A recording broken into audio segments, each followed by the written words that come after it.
This channel does not promote any violent, harmful, or illegal activities. All content provided by this channel is meant for an educational purpose only. 11টার সময়ের অনেক আগেই মন্ত্রী চন্দ্রনাথ সিনহা তিনি পৌঁছে গিয়েছেন ইডির দফতরে।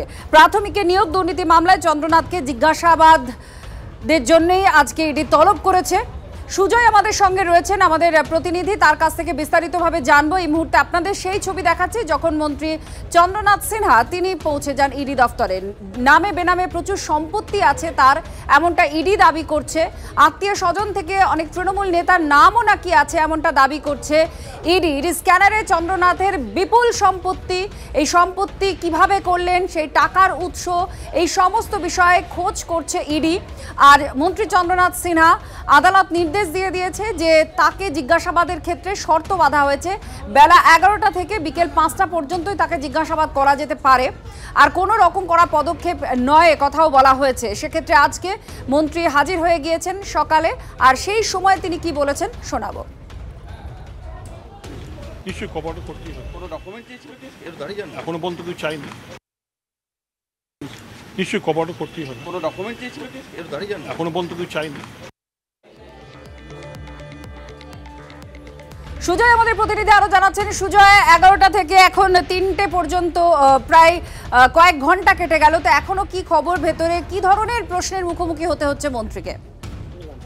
দেখো, মূলত এই দুর্নীতিতে যে চার্জশিটে তার বিরুদ্ধে 12,72,00,000 টাকার হিসেব ইডি দিয়েছে, সেই সংক্রান্ত বিষয়েই তাকে আজকে জিজ্ঞাসাবাদ করা হচ্ছে যে তিনি কতজন চাকরি প্রার্থীর তালিকা দিয়েছিলেন, তাদের মধ্যে কতজন চাকরি পেয়েছেন, কত টাকা নিয়েছিলেন প্রত্যেক চাকরি প্রার্থীর থেকে, সেটা তার কাছ থেকে জানতে চাওয়া হচ্ছে।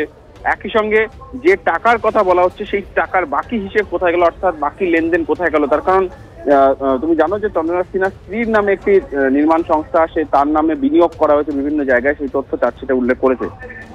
কিন্তু বাকি টাকার হিসেব এখনো তদন্তকারীরা পাননি, সেই কারণেই তাকে জিজ্ঞাসাবাদের প্রয়োজন, সেটাই তারা আদালতে জানিয়েছেন। এবং আজকে সেই সংক্রান্ত বিষয় জিজ্ঞাসাবাদ করছেন যে তার সম্পত্তি সেই সময় দুর্নীতি যে সময় হয়েছিল সেই সম্পত্তি কত ছিল, তিনি যে নির্বাচনের ক্ষেত্রে যে তার যে হিসেব দেওয়া ছিল সেই হিসেবে আর্থিক লেনদেন, আর্থিক টাকার সোর্সটা কি, কোন জায়গা থেকে টাকাটা এসেছিল, যে 41 লক্ষ টাকা তার বাড়িতে পাওয়া গিয়েছে সেই 41 লক্ষ টাকারই বা এই সমস্ত যে প্রশ্ন এবং ইডি যে সমস্ত দাবিগুলো করছে, চন্দ্রনাথ সিনহার বেনামে সম্পত্তি আছে, অনেক বিপুল অঙ্কের টাকার তিনি মালিক, এই সমস্ত প্রশ্নেরই উত্তর খোঁজার চেষ্টা করছেন। বেলা 5টা পর্যন্ত ইডি আধিকারিকরা তাকে জিজ্ঞাসাবাদ করতে পারবেন, আদালত এই নির্দেশ দিয়েছে।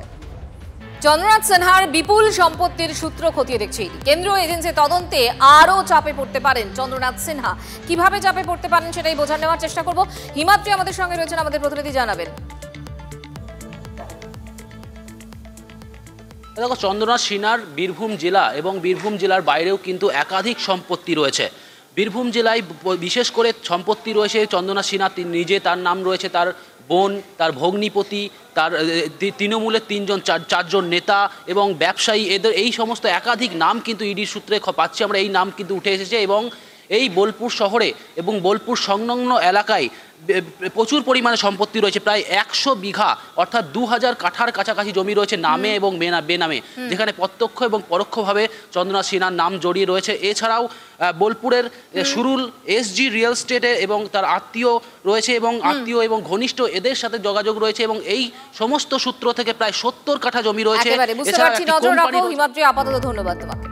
বহুরূপী এই ছবিটা দেখেছেন আপনারা, যদি দেখে থাকেন তাহলে এরকমই হুবহু আসলে হচ্ছে, অর্থাৎ বহুরূপী চোর সেজে গৃহস্থের বাড়িতে ঢুকে চুরি করা হয়েছে। আরামবাগের একটি ঘটনা, আমাদের সঙ্গে তন্ময় আমাদের প্রতিনিধি রয়েছেন। তন্ময়, কি হয়েছে ঘটনা? বহুরূপী চোর শিব সেজে ঢুকলো চুরি করতে, শীত কাটলো, ঠিক কি হয়েছে ঘটনা?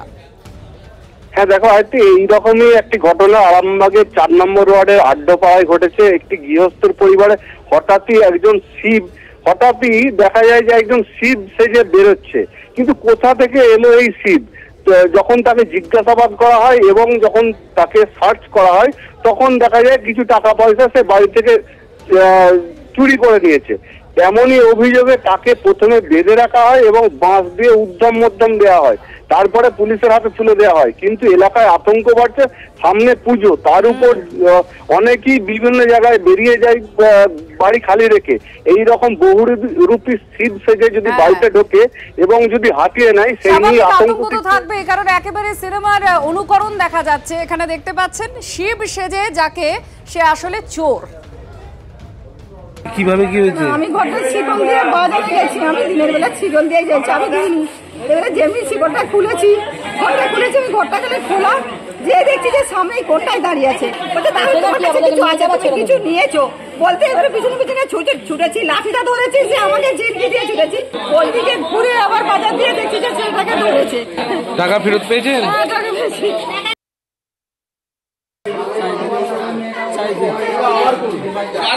চুরি করেছিস? হ্যাঁ, পয়সা চুরি করেছিলিস?